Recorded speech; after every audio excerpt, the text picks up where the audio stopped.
Puji Tuhan, kita bertemu lagi pada seri khotbah di bukit, yaitu kata-kata berbahagia. Dan ada 8 kata berbahagia. Minggu lalu kita sudah bahas yang kalimat pertama.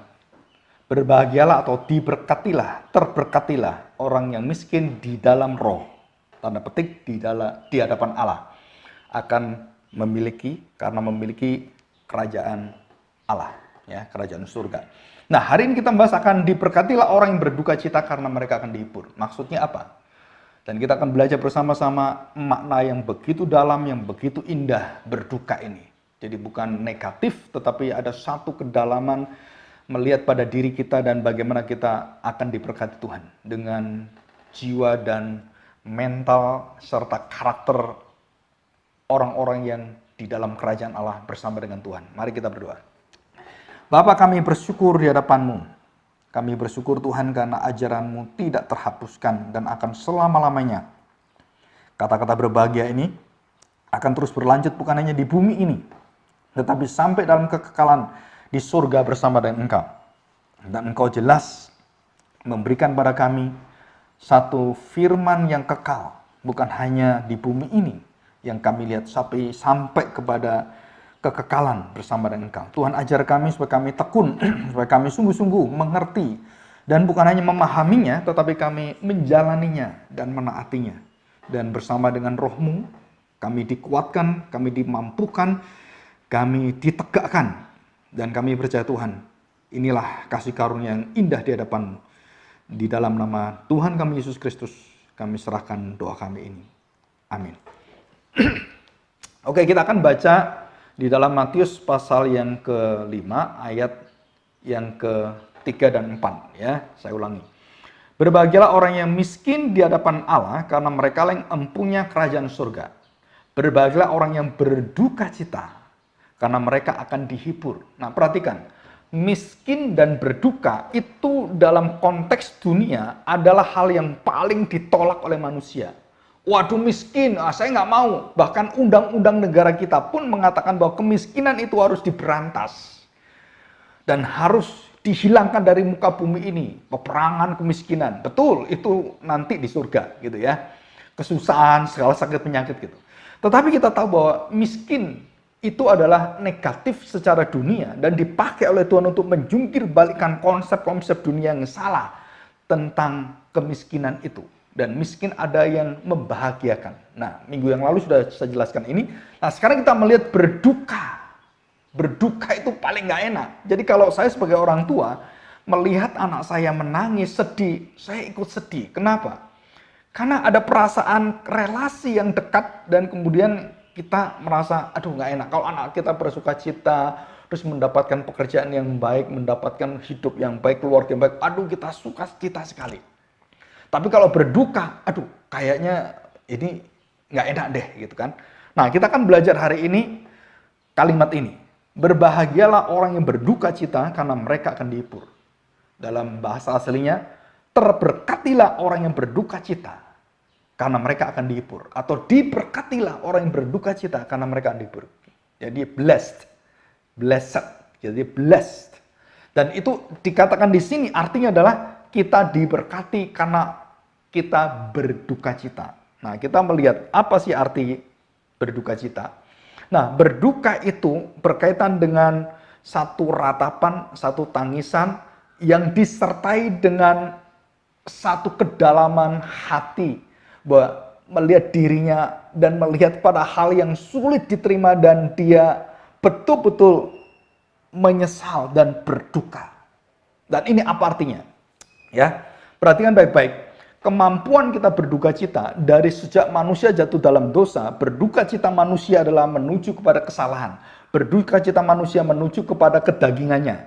Dan segala sesuatu yang tidak mengenakan hidupnya, segala sesuatu yang tidak sesuai dengan harapannya, mereka berduka cita. Nah, duka cita yang seperti ini, duka cita yang membinasakan. Duka cita yang akan menutup kebenaran. Jadi kalau ada orang Kristen ke gereja, dan kemudian mengalami kesusahan dan dia menuntut pada Tuhan dan dia berduka cita, kenapa Tuhan kamu kok tidak menolong saya? Nah, duka cita seperti ini ada bukan duka cita yang diminta di dalam kata-kata berbahagia ini. Diberkatilah orang yang berduka cita karena mereka dihibur. Bukan duka cita seperti itu. Ya.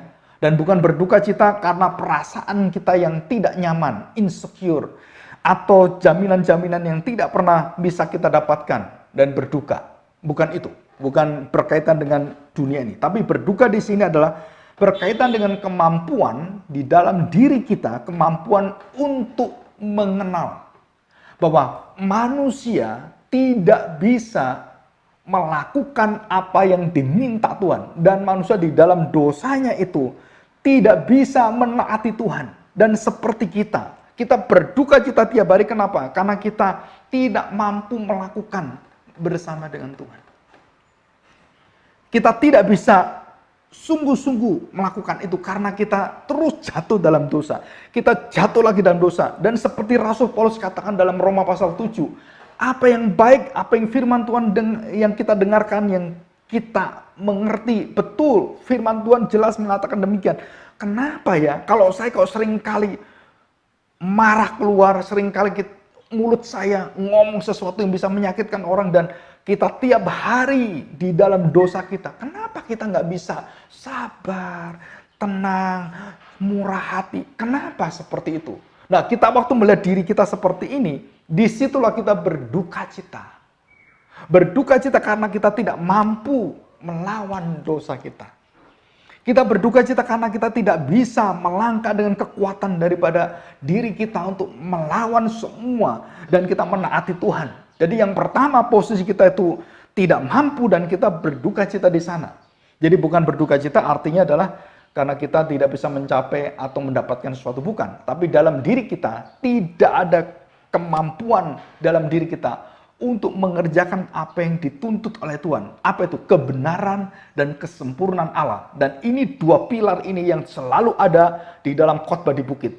Kesempurnaan karena Bapa sempurna, dan lebih benar hidupmu dari orang-orang dunia ini, dari orang Farisi dan ahli Taurat. Dan kamu harus lebih benar dan sempurna. Bagaimana bisa dua ini?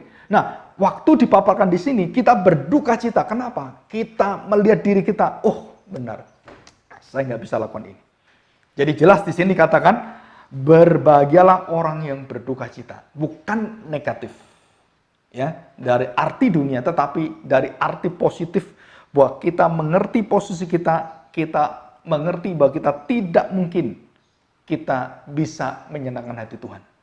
Nah, bagaimana caranya? Kita akan melihat kebebalan bangsa Israel yang dilihat oleh Yesaya. Kita melihat Yesaya 61, kita lihat Yesaya 61 ayat yang pertama. Demikian, ya.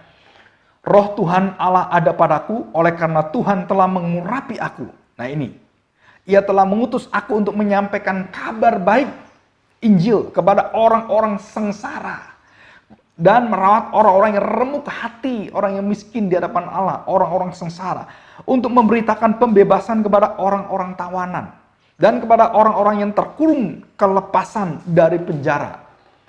Untuk memberitakan tahun rahmat Tuhan. Dan hari pembalasan Allah kita, untuk menghibur semua orang yang berkabung, yang berduka cita, untuk mengaruniakan kepada mereka perhiasan kepala ganti abu, minyak untuk pesta ganti kain kabung, nyanyian puji-pujian ganti semangat yang pudar, supaya orang menyebutkan mereka pohon terbantin kebenaran, tanaman Tuhan, untuk memperlihatkan keagungannya. Nah, di sini kita melihat bangsa Israel melihat apa yang dikatakan oleh Yesaya, mereka sulit sekali menerima, mereka tidak bisa menerima itu. Dan kita masih ingat Ebed Yehova, Ebed Yahweh. Yesaya melihat bahwa bangsa Israel akan menolak dan tidak bisa menerima ini. Dan bahkan dengan nyawanya dia. Maka di dalam kesedihan hati, yang pertama adalah dia menerima mandat utusan dari Allah. Yesaya mengatakan dengan sedih, celakalah aku najis bibir. Dan dia tidak mampu melakukan itu. Tuhan kemudian memampukan dia. Dan waktu Tuhan memampukan dia diperlihatkan pada bangsa Israel dan diberitahu bangsa Israel tidak akan bisa bertobat. Bahkan sampai Mesias datang pun dia akan menolak. Mereka akan menolak Mesias, menolak Yehosua, menolak Yesus. Dan di sini air mata dan tangisan Yesaya, Yeremia atau Yeskiel adalah tangisan berduka cita karena bangsa Israel di dalam dosanya tidak mau berubah. Ini loh berduka cita yang akan dihibur oleh Tuhan. berduka cita karena dosa-dosa orang yang ada yang tidak mau berubah, baik itu di dalam diri saya, keluarga saya, jemaat saya, ataupun para pemimpin gereja yang tidak bisa kembali pada kebenaran, yang terus bergumul dengan pengajaran-pengajaran salah, pengajaran-pengajaran menyeleweng, dan bahkan pengajaran sesat, yang berani berada dalam mimbar, berani mengajar dan menyesatkan begitu banyak orang. Dan kita tahu bahwa orang-orang yang seperti ini akan diberi kilangan, batu kilangan, dan akan dibinasakan Tuhan dan dicemplungkan dalam laut. Saudara perhatikan baik-baik. Jadi Yesaya di sini menangis dan merana berduka cita karena bangsa Israel tidak berubah. Bayangkan saudara. Yeremia lebih lagi sebagai nabi penuh dengan ratapan, lamentation. Nabi yang meratap, yang meraung karena dosa bangsa Israel. Saudara, di sini kita melihat ada perjanjian baru yang diberikan pada Yeremia pasal 31 ayat 33. Dan di situ dikatakan bahwa perkabungan yang ada itu akan digantikan dengan sukacita, kegirangan yang besar. Yeremia melihat akan digenapi oleh Mesias. Saudara, di sini kita melihat berapa ratus tahun, hampir 600 tahun, air mata nabi-nabi itu berduka cita karena dosa bangsa Israel tidak berubah. Dan saya percaya, sebagai seorang hamba Tuhan, gembala sidang, atau pendeta, atau pastor, saudara tiap hari harus berduka cita karena jemaat kita bersama dengan bangsa Israel. Mereka bergumul dengan dosa, mereka bergelimpangan dengan dosa, dan mereka berjuang mati-matian, dan mereka tidak mampu keluar daripada lumpur dosa itu seperti pasir hisap itu. Dan kita berdoa, Tuhan tolong mereka. Dan tiap hari kita berduka cita, kita mohon dihibur oleh Tuhan. Kenapa? Karena janji Kristus dan Roh Kudus akan menghibur. Dan jemaat-jemaat yang sudah memiliki darah Kristus, mereka akan keluar dalam kekuatan kematian itu.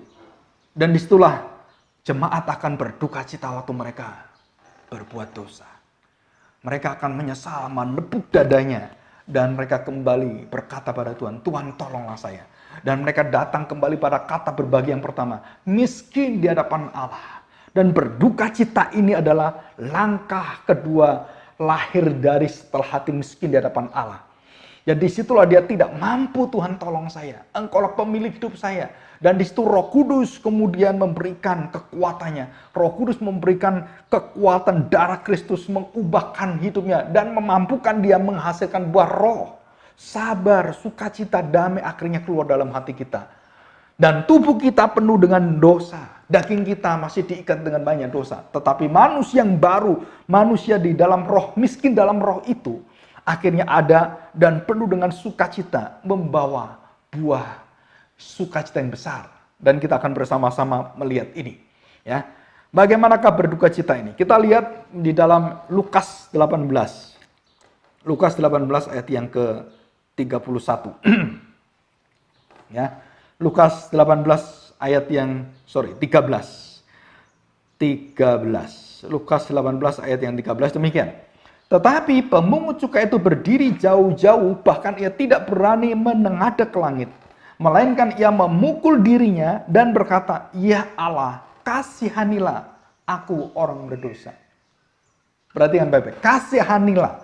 Menunjukkan dia tidak sanggup bahkan melihat hadirat Allah dengan mata untuk menengadah ke langit, nggak bisa. Dan dia kemudian menepuk dada dan dia berduka cita akan dosanya.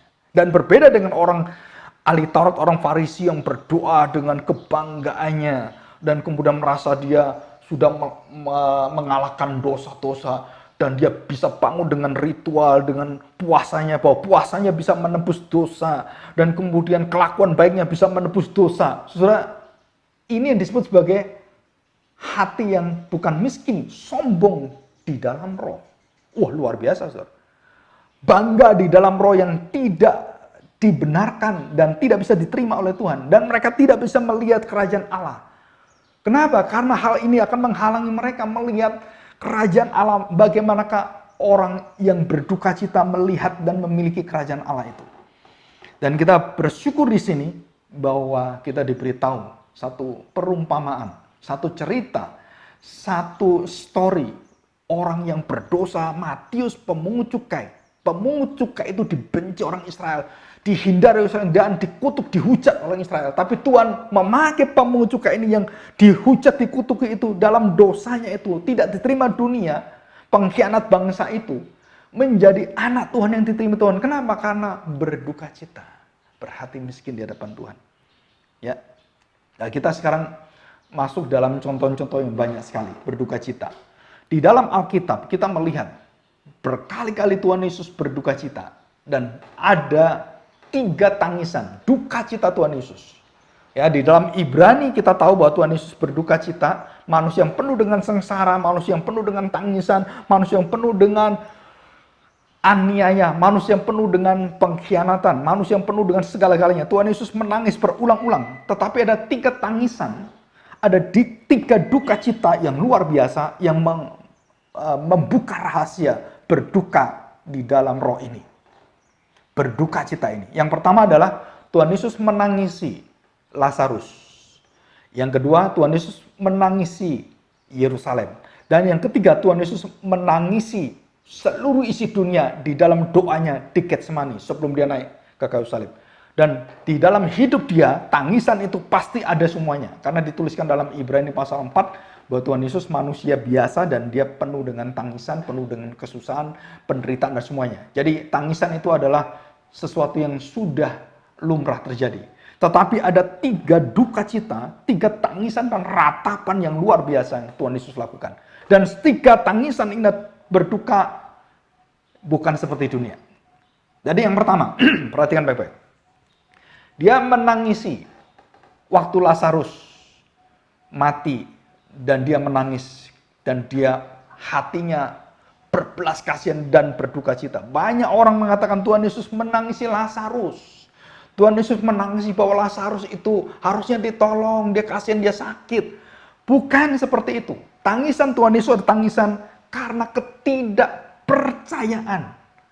Maria, Marta, dan murid-murid Tuhan Yesus yang lain. Mengapa dikatakan demikian? Karena Tuhan Yesus sudah menyatakan kekuatannya luar biasa. Bagaimana dia menenangkan badai, dia melakukan semua mujizat. Dan di depan mata mereka semuanya. Tuhan Yesus berduka cita, kenapa? Kamu kok nggak tahu saya ini siapa? Gitu. Duka cita yang terdalam adalah kita tahu Tuhan Yesus berkuasa. Masa COVID, virus corona ini, saudara, jangan mendukakan Tuhan dengan yang salah. Jangan berkata, Tuhan kenapa kamu tidak menolong saya? Oh, itu salah besar, saudara. Seperti bangsa Israel diberitahukan, pasti akan Tuhan berikan jalannya. Seperti Lazarus, aku akan bangkitkan dia. Iya, tahu, kan nanti akhir zaman. Iya, nanti Lazarus akan bangkit. Sekarang udah mati 4 hari, sudah busuk Tuhan. Bagaimana bisa hidup? Dan Tuhan Yesus menangisi bukan Lazarus ditangisi, tapi dia menangisi bangsa Israel, hati Marta, Maria, dan semua orang-orang yang tidak percaya akan dirinya. Yang bisa membangkitkan orang mati, yang bisa memberikan jaminan dan berduka cita. Setiap kali saya mendengarkan ada orang meragukan, mengkhawatirkan hidupnya, berduka kita. Kenapa berduka? Karena Tuhan tidak perlu kamu khawatirkan. Dia menjamin kamu dalam seluruh hidupmu, dalam segala lembah kekelaman, dalam padang rumput, dia jamin kamu. Saudara, disinilah pikiran kita menjadi salah sekali. Jadi kita lihat Tuhan Yesus menangis di depan kuburan itu. Dia bukan menangisi dirinya, bukan menangisi Lazarus saja, tapi dia menangisi bangsa Israel dan menangisi keluarga Lazarus yang tidak percaya kepada dia. Yang kedua, ya, Tuhan Yesus dilulukan dan dikatakan Hosana, Hosana, di tempat yang penting engkau raja dan raja. Engkau raja yang mulia, kami akan menjadikan kamu raja. Dengan penuh sukacita mereka membawa pohon-pohon palem dan meletakkan semua jubah-jubah mereka. Dan dia naik keledai. Dan apa yang terjadi? Apakah Tuhan Yesus bersukacita? Apakah Tuhan Yesus kemudian senang luar biasa?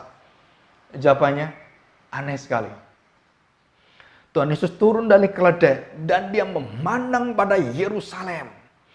Dan dia mewakili seluruh nabi-nabi, raja-raja, karena dia adalah nabi dan segala raja di atas segala raja. Dan dia memandang Yerusalem yang membunuh nabi-nabi dan raja-raja yang mengkhianati Tuhan.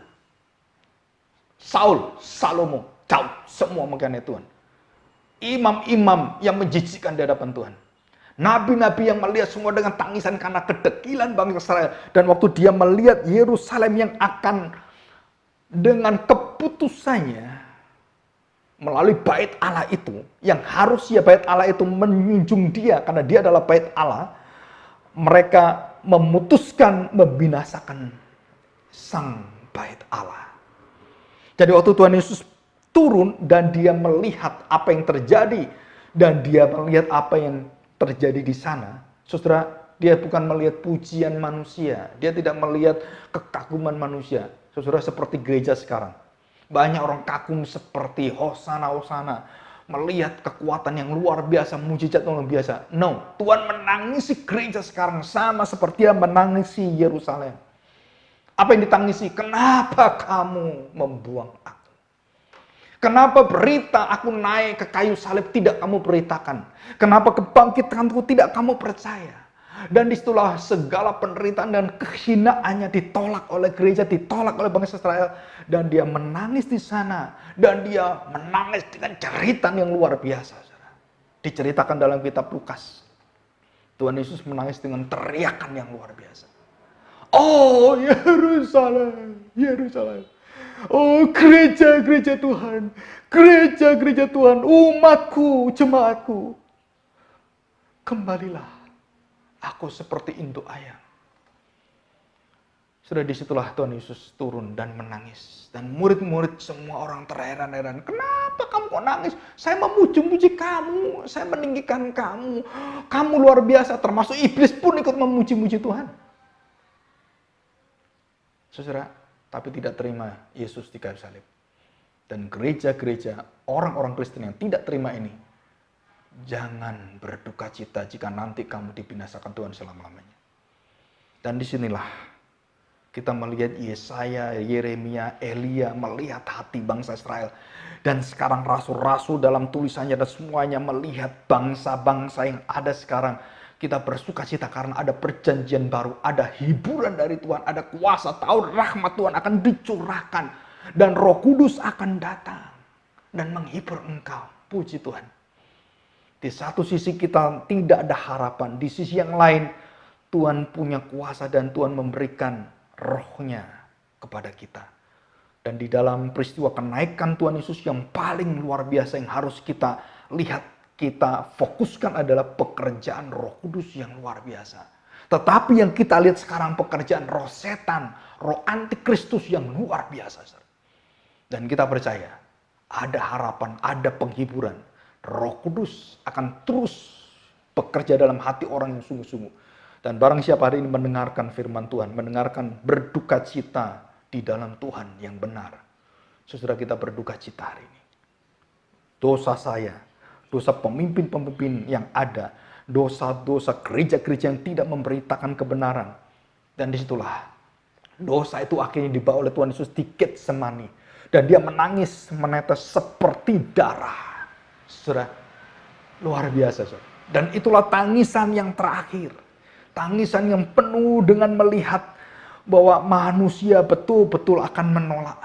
Dan dia tahu dia akan disiksa, dia akan dibunuh, dia akan dirajam, dia akan dipukul, dicambuk, dan dia dihina dan segala-galanya. Dan dia gentar, gemetar, dan bahkan sampai air matanya keluar dan seperti darah.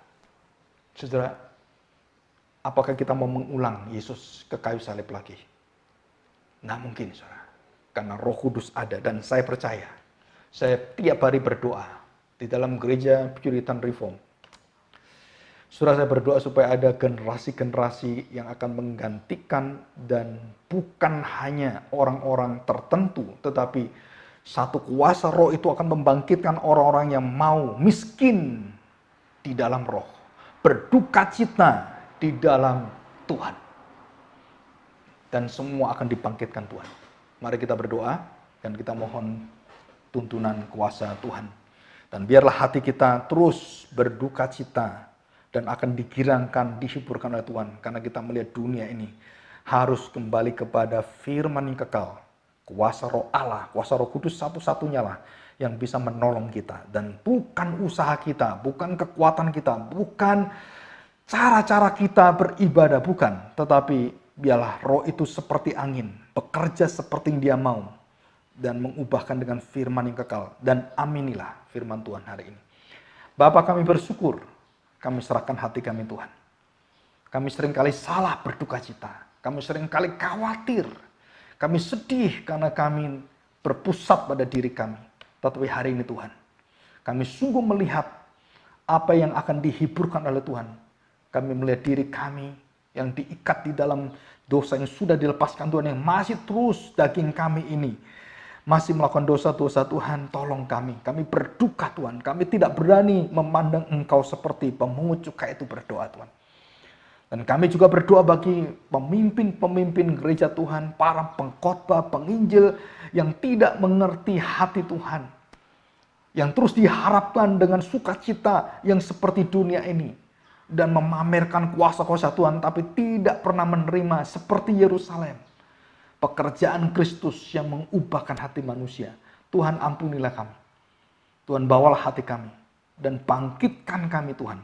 Karena pada masa-masa akhir zaman, Tuhan, kami tahu begitu banyak Mesias palsu, Injil palsu, penginjil-penginjil palsu, guru-guru palsu, dan kerajaan Allah yang palsu yang diajarkan, bukan firman. Terima kasih Tuhan. Bawalah hati kami, berkatilah kami. Di dalam nama Tuhan Yesus kami serahkan doa kami. Amin.